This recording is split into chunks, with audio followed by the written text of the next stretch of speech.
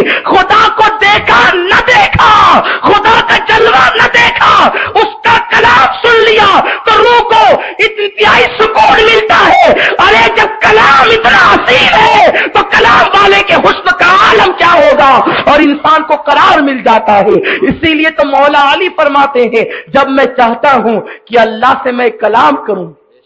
اللہ سے میں کلام کروں، تو میں نماز پڑھنے لگ جاتا ہوں، اور جب چاہتا ہے کہ اللہ مجھ سے کلام کرے تو میں قرآن پڑھنے لگ جاتا ہوں۔ یہ سرکار کلام تھے، میرے پیارے آقا علیہ السلام کے پیارے دیوانوں، حضور سرکار کلام انتہائی سادہ گفتگو کر کے لوگوں کے دل میں بات کو اتار دیتے تھے۔ اب میں آپ سے کہتا ہوں، مجھ جیسا کم علم، بے عمل اور انتہائی نالائق انسان، بلکہ میں تو اپنے آپ کو جانور سے بھی بدتر سمجھتا ہوں، اس معنی میں کہ جانور تو اللہ کی نافرمانی نہیں کرتا اور میں اللہ کی کبھی کبھی نافرمانی کر لیتا ہوں، تو آپ مجھ جیسے گنہگار سے سرکار کلا کے جملے اتنے اچھے لگتے ہیں، تو جب سرکار کلا خود بیان کرتے ہوں گے تو لوگوں کو کتنا اچھا لگتا ہوگا، زندگیاں کتنی بدل جاتی ہوگی، زندگیاں کتنی تبدیل ہو جاتی ہوگی۔ میرے پیارے آقا صلی اللہ علیہ وسلم کے پیارے دیوانوں، ایک مرتبہ حضور سرکار کلا رحمت اللہ تعالی علیہ مراد آباد کی سرزمین پر پہنچے۔ 1976 کی بات ہے،